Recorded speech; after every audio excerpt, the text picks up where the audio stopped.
समय सुरेश को सहारा नहीं दिया गया तो वह कुछ भी कर सकता है। सुरेश जी, क्या आज आप मुझे मेरे घर तक छोड़ सकते हैं?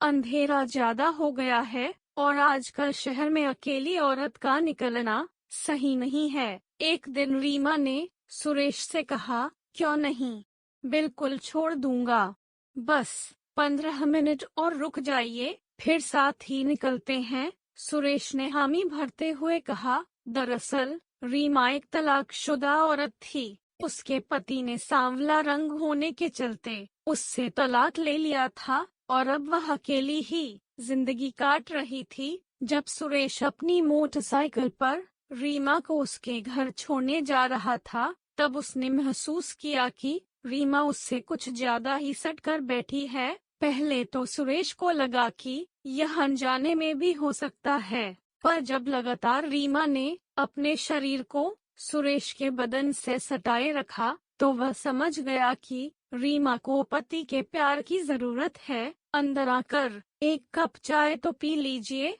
रीमा ने कहा तो सुरेश भी मना नहीं कर सका। वे दोनों अंदर आए ही थे कि बारिश शुरू हो गई। रीमा किचन में चाय बनाने चली गई। सुरेश को रीमा का यह लगाव बहुत सुहा रहा था। रीमा जी, आप मुझे अपने घर के कप में चाय पिला रही हैं, क्या आपको मुझसे कोई परहेज नहीं है? मेरा मतलब है कि मेरे इन सफेद दाग की वजह से। नहीं सुरेश जी, मैंने आपको आज से पहले भी देखा है, आज भी आप इतने हैंडसम हैं जितना पहले थे।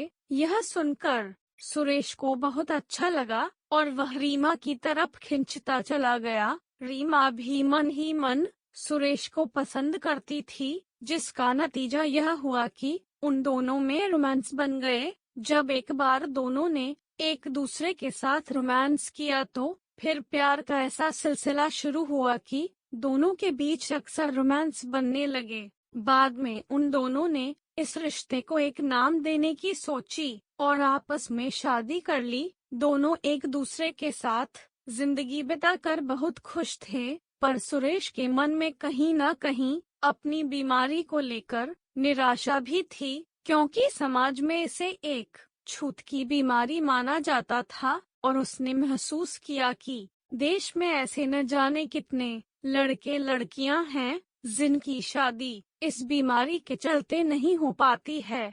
लिहाजा सुरेश और रीमा ने इस दिशा में कुछ ठोस काम करने की सोची और अपने खर्चे पर ऐसी 2 लड़कियों की शादी कराई जिनकी शादी में अड़चनें आ रही थीं। इस काम में कुछ समाज सेवी संस्थाओं ने भी उनके पैसे से मदद की थी। आजी तोड़ मेहनत करके उन्होंने देश में अपनी एक पहचान बना ली है और इस काम को ढंग से करने के लिए उनके पास एक शानदार ऑफिस भी है।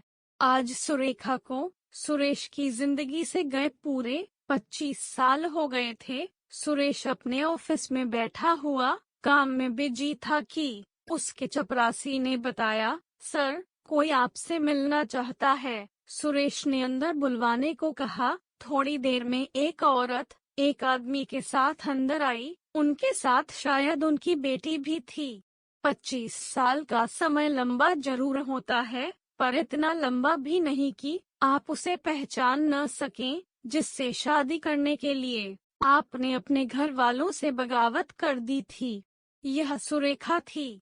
सुरेश उसे देखते ही पहचान गया था। जी, बात यह है कि मेरी बेटी को सफेद दाग की बीमारी है और इसी वजह से उसकी शादी में अड़चन आ रही है। वह आदमी बोला, तो यह सुरेखा का पति है? इसका मतलब है कि मुझे छोड़ते ही सुरेखा ने इस आदमी से शादी कर ली थी और यह लड़की भी इसी आदमी की है, क्योंकि मुझे तो सुरेखा ने अपने पास ही फटकने नहीं दिया था। सुरेश के मन में यह सब चल रहा था। जी ठीक है, आप अपनी बेटी का नाम और उसके फोटो हमारे पास जमा करवा दीजिए। हमारी तरफ से जो भी मदद होगी वह आपको दी जाएगी। सुरेश ने सुरेखा को देखते हुए कहा, जो उसकी घनी दाढ़ी के बीच छिपे चेहरे को पहचान लेने के बाद भी अनजान बनने की कोशिश कर रही थी। तो दोस्तों, ये थी हमारी आज की कहानी। आपका क्या कहना है इस कहानी के बारे में?